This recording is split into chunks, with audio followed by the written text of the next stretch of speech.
जय हिंद। आज हम लोग पढ़ेंगे फिजिक्स का एक महत्वपूर्ण टॉपिक विद्युत धारा के बारे में। जो बेसिक कॉन्सेप्ट है धारा से संबंधित, यह चैप्टर जो है काफ़ी बड़ा है। इसमें 2-3 भाग में वीडियो बनेंगे। तो हम लोग शुरू करते हैं विद्युत धारा के बारे में। बेसिक कॉन्सेप्ट जो है, जो शुरुआती दौर में इसकी जानकारी होना महत्वपूर्ण है, उसको शुरू करते हैं। देखते हैं हम लोग विद्युत धारा से संबंधित महत्वपूर्ण बात। तो सबसे पहले देखते हैं कि विद्युत धारा, धारा का शाब्दिक अर्थ होता है कि श्रृंखला, प्रवाह। ये होता है धारा का मतलब। जैसे हम लोग जल को एक बार फेंकते हैं तो उसमें क्या होती है, प्रवाह हो जाती है, जल का प्रवाह कहलाती है। उसी तरह से जब विद्युत को एक श्रृंखला के रूप में जब वह प्रभावित होती है तो उसी को हम लोग विद्युत धारा कहते हैं। अब विद्युत धारा में किसकी प्रवाह होती है, तो विद्युत धारा में इलेक्ट्रॉन का मुख्य रूप से प्रवाह होता है। विद्युत धारा में मुख्य रूप से किसका होता है प्रवाह, इलेक्ट्रॉन का। और ये इलेक्ट्रॉन जो होते हैं क्या करते हैं, विद्युत धारा को प्रवाहित करते हैं। अब हम लोग आगे देखते हैं कि विद्युत धारा को हम लोग मापते किस में हैं, तो विद्युत धारा को हम लोग मापते हैं एम्पियर में। विद्युत धारा को मुख्य रूप से एम्पियर में मापा जाता है। और 1 एम्पियर का जो मान होता है, 1 एम्पियर का जो, अगर हम किसी चीज़ पर 1 एम्पियर का करंट स्थापित करते हैं तो उसका क्या मान होगा, तो विद्युत धारा के 1 एम्पियर का जो मान होता है क्या होता है, 6250 पर 15 जीरो, यानी कि इसको हम लोग कह सकते हैं कि 6.25 इंटू 10⁻18 इलेक्ट्रॉन का प्रवाह जो होता है पर सेकेंड। अगर इतना इलेक्ट्रॉन प्रवाहित होते हैं 1 एम्पियर के विद्युत धारा में, 1 एम्पियर का जो करंट होगा उसमें इतने इलेक्ट्रॉन का प्रवाह होता है। अब हम लोग ये समझ गए हैं कि विद्युत धारा जो है, इलेक्ट्रॉन का जो फ्लुएंसी होता है, प्रवाह होती है, उसी को हम लोग विद्युत धारा कहते हैं। और आगे हम लोग देखते हैं विद्युत धारा से महत्वपूर्ण तथ्य जो पूछे जाते हैं। तो विद्युत धारा में क्या होता है, विद्युत धारा जो प्रवाहित होती है तो उसको प्रवाह करने के लिए कहीं ना कहीं से शक्ति होना चाहिए, तभी तो वह प्रभावित होती है, प्रवाहित होगी। अगर शक्ति नहीं है तो प्रवाहित नहीं हो पाएगी। जैसे अगर जल ऊपर से, पहाड़ से, ऊंचाई से उसको एक फोर्स मिलता है, उसके आधार पर वह क्या होता है, प्रवाहित होता है। या पानी को फेंकना है तो फेंकते हैं तो एक शक्ति लगता है, तो वो शक्ति जो है क्या है कि विद्युत धारा जो होते हैं उसमें इलेक्ट्रॉन का प्रवाह होता है। तो इलेक्ट्रॉन को प्रवाहित करते कौन हैं, इसको हम लोग देखते हैं सबसे पहले कि इलेक्ट्रॉन को प्रवाहित कौन करते हैं। तो प्रवाहित जो करते हैं वो वोल्टेज करते हैं। हम लोग सामान्य तौर पर इसका प्रयोग भी करते हैं कि बिजली वोल्टेज कम हो गया है तो बॉल में रोशनी कम हो जाती है, या इलेक्ट्रिक से जो भी इक्विपमेंट होते हैं वो सही से संचालित नहीं हो पाते हैं। ऐसा हम लोग देखते हैं कि वोल्टेज कम हो गया है, रोशनी कम आ रही है, या कोई इक्विपमेंट चल नहीं पा रहा है। ऐसा क्यों, ऐसा ये बात क्यों कहते हैं कि वोल्टेज कम हो गई, तो विद्युत धारा को चलाने के लिए जो इलेक्ट्रॉन का प्रवाह है, फ्लुएंसी है, उसको रेगुलेट करने के लिए क्या चाहिए, वोल्टेज चाहिए। तो इलेक्ट्रॉन को ये धक्का लगाता है, टेलता है, तो विद्युत धारा प्रवाहित होती है। तो धक्का लगाना या टेलना या आगे की ओर धकेलने की क्रिया जो होती है वही क्या कहलाती है, वोल्टेज कहलाती है।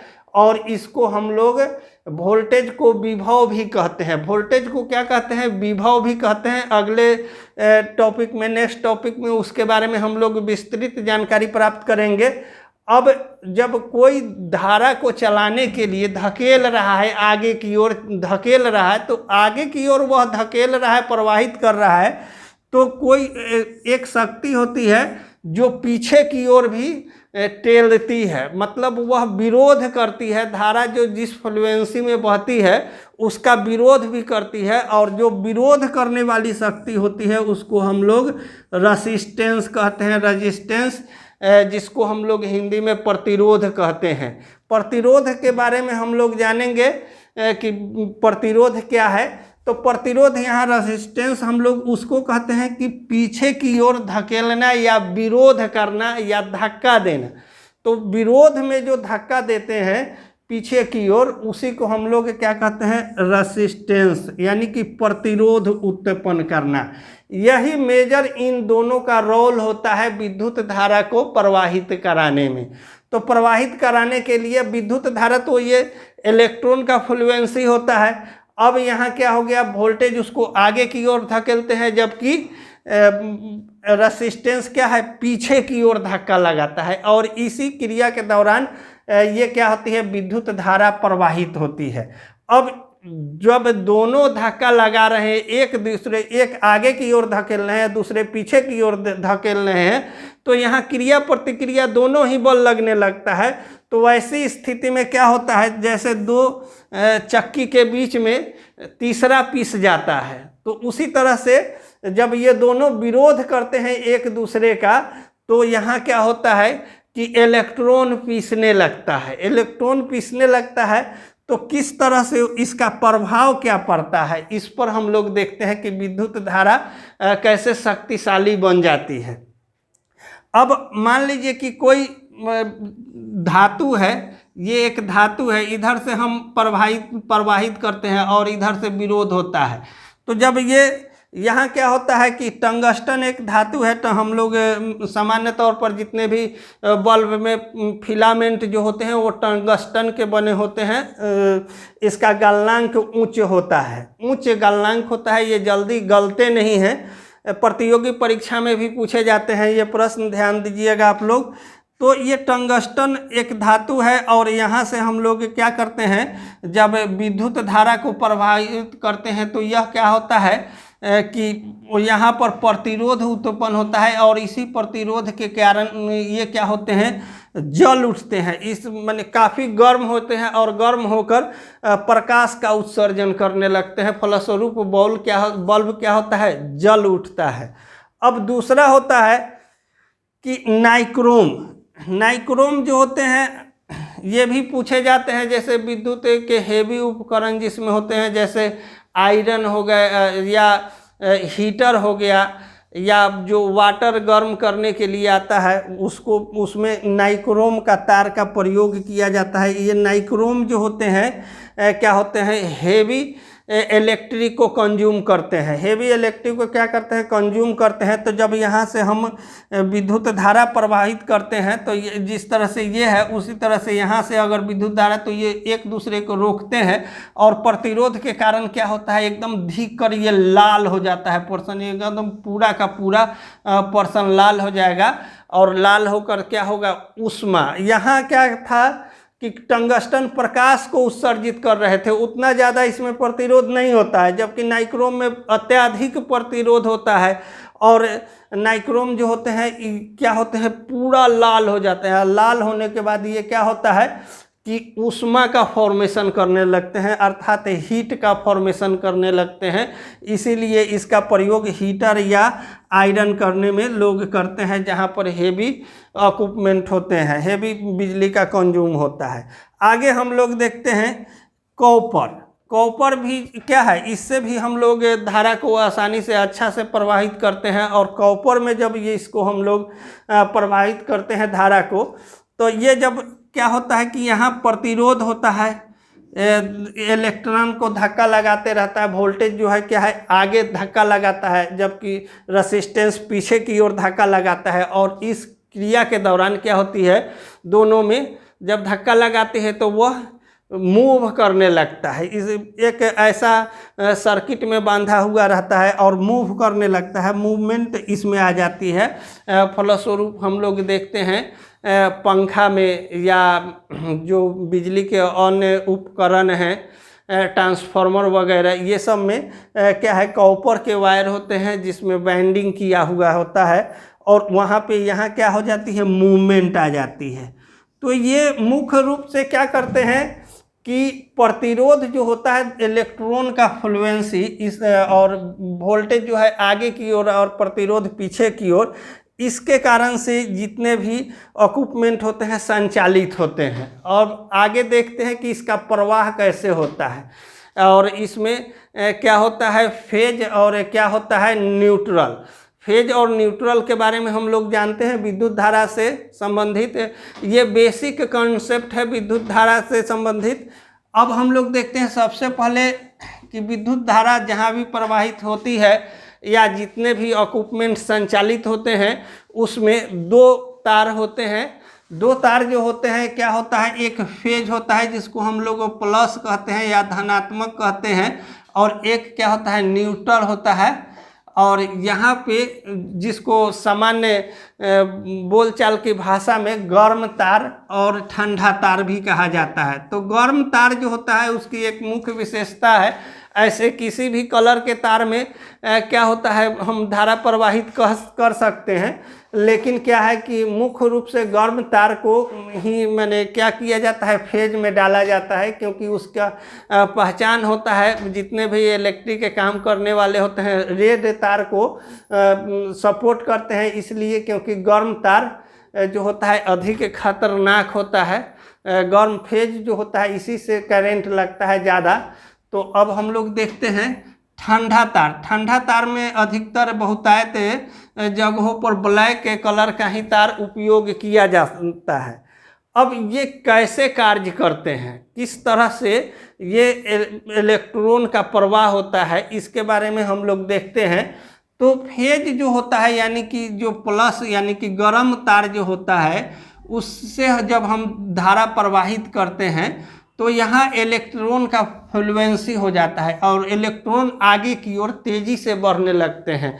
जैसा कि हम लोग देखते भी हैं कि स्विच को ऑन करने के साथ ही बल्ब जल जाता है। तो इलेक्ट्रॉन काफ़ी तेज़ से यहाँ क्या होते हैं तेज़ी से प्रवाहित होने लगते हैं, और प्रवाहित होकर ये इस रास्ते से होकर और बिजली का कोई भी इक्विपमेंट है, बल्ब हो या वॉशिंग मशीन हो, फ्रिज हो या फिर पंखा हो, तो यहाँ तक ये फेज आता है। एक फेज आता है जो बिजली के जो भी इक्विपमेंट है उससे जो वर्किंग डिवाइस होते हैं, वर्किंग डिवाइस कहने का मतलब जो उपकरण होते हैं वहाँ तक आता है, और वहाँ से फिर से ये मूव कर जाते हैं, वापस लौट जाते हैं। जब तक ये वापस नहीं लौटेंगे तब तक ये इक्विपमेंट काम नहीं करेगा, जो भी हमारा डिवाइस है वो काम नहीं करेंगे, क्योंकि फेज गया और वह पार अगर कर जाता है तो वो वर्क नहीं करेगा, उसको रिटर्न होना चाहिए वहाँ से। तो यहाँ क्या होता है जंक्शन के द्वारा वर्किंग डिवाइस जो होते हैं उसमें क्या होते हैं वो पुनः वापस आते हैं। जब वापस आते हैं न्यूट्रॉन जब वापस आता है तो उसको हम लोग क्या कहते हैं न्यूट्रल कहते हैं। तो न्यूट्रल कहने का मतलब ये फेज हो गया गर्म तार हो गया, और ये न्यूट्रल हो गया ठंडा तार हो गया। अब ये मेरा वर्किंग डिवाइस है। वर्किंग डिवाइस में मुख्य रूप से जब धारा प्रवाहित होती है तो वर्किंग डिवाइस हमारा कार्य करने लगता है, लेकिन कभी कभी क्या होते हैं करंट भी, अगर इस तार को हम फेज को क्या करें गर्म तार को अगर छूते हैं और नीचे से मेरा बॉडी अर्थ नहीं है तो करंट हमें नहीं लगेगा, क्योंकि जब तक ये उसको न्यूट्रल नहीं मिलेगा, कहीं से न्यूट्रल का सपोर्ट नहीं होगा तब तक ये करंट नहीं मार सकता है। इसी कारण से हम लोग देखते हैं कि बहुत सारे ऐसे पक्षी हैं जो तार पर बैठे हुए हैं और उसमें से इलेक्ट्रिक भी सप्लाई हो रहा है फिर भी उसको कुछ नहीं होता है। इसका कारण क्या है? क्योंकि सिर्फ उसके पास क्या होते हैं फेज के तार पर वो बैठे होते हैं। लेकिन कभी कभी ये भी देखते हैं कि दोनों जब इस तार से और इस तार दोनों में टच हो जाता है कभी कभी पक्षी, तो उस समय दोनों तार जब टच होता है तो यहाँ ब्रेकअप हो जाता है, यहाँ ब्रेक लग जाता है। इस कारण से उसके शरीर में क्या होते हैं धारा प्रवाहित होने लगते हैं और तुरंत मृत्यु हो जाता है, मर जाता है पक्षी। अब इसी दोनों के कारण होते हैं। अब आगे देखते हैं कभी कभी बहुत सारे हमारे घर में हम लोगों के घर में भी इक्विपमेंट होते हैं, उसको छूने पर करंट आ जाता है। पंखा हो, रेफ्रिजरेटर हो या फिर वॉशिंग मशीन हो, उसमें जो है करंट लगने का कारण क्या है? तो करंट क्योंकि कोई भी इक्विपमेंट जब चलेगा संचालित होगा तो उसके लिए क्या है फेज और न्यूट्रल दोनों की आवश्यकता है।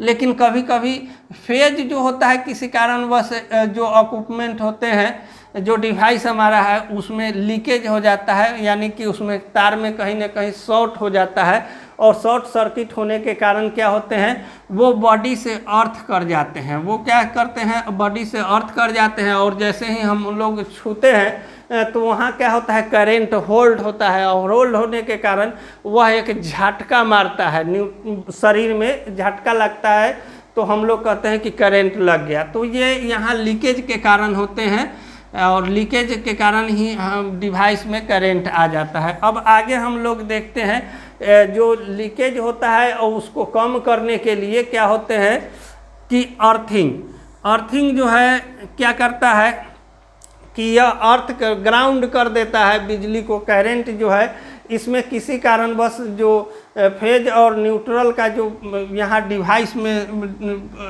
जो जुड़ा रहता है, वो क्या होते हैं, कभी लीकेज हो जाए संभावना के कारण, उसमें बहुत सारे डिवाइस होते हैं, उसमें क्या होता है, अर्थिंग का सिस्टम बॉडी अर्थ दिया हुआ रहता है। इस कारण से कभी लीकेज भी हो जाए तो वो करंट नहीं लग पाता है, आदमी बच जाता है।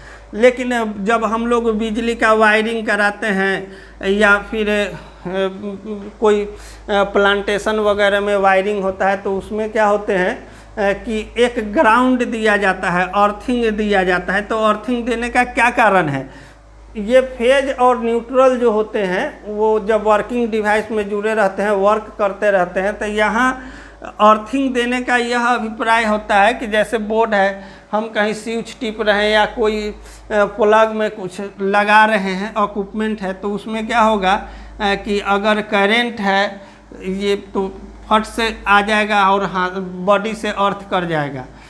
तो यहाँ जो है इस तार में एक अर्थिंग देखते होंगे, ऊपर वाला जो नॉब रहता है वो थोड़ा सा बड़ा रहता है, और दो पिन जो होते हैं नीचे छोटा छोटा होते हैं। इसका मुख्य कारण है कि जब हम प्लग को पुश करते हैं तो क्या होता है, सबसे पहले बड़ा वाला भाग इंटर करता है, और वह क्या करता है, करंट को ग्राउंड कर देता है। करंट को क्या करता है, ग्राउंड कर देता है, यानी कि उसमें कहीं फॉल्टिंग भी है या शॉर्ट सर्किट भी है। इतना बड़ा वायरिंग होता है, संभावना होती है कभी चूहा काट दिया या किसी कारणवश शॉर्ट सर्किट है तो वो करंट मार देगा। इसलिए बचाव के लिए क्या होता है, वहाँ हर एक बोर्ड में, हर एक प्लग में ये चीज़ दिया हुआ रहता है, और उसको ग्राउंड किया गया रहता है, अर्थिंग दिया हुआ रहता है। तो उसमें डिवाइस में हम जैसे ही लगाते हैं तो जो उसका लीकेज करंट होता है वो क्या होता है, नीचे की ओर चला जाता है, और वह वहाँ पे हम लोग करंट से बच जाते हैं, करंट नहीं मार पाता है। तो अर्थिंग का यह मुख्य उद्देश्य होता है। और अर्थिंग में जो प्रयोग होने वाले जो तार होते हैं बहुतायत रूप से वो ग्रीन होते हैं। और इससे अगले टॉपिक में हम लोग देखेंगे विद्युत धारा में एसी करंट, डीसी करंट के बारे में देखेंगे, मोटर वाइंडिंग के बारे में देखेंगे, और उसके बाद उसमें ट्रांसफार्मर वगैरह कैसे कार्य करते हैं, इन सबों के बारे में हम लोग देखेंगे। तब तक एक आप लोग स्क्रीनशॉट ले लीजिए, और मिलते हैं हम लोग नेक्स्ट वीडियो में। तब तक के लिए जय हिंद।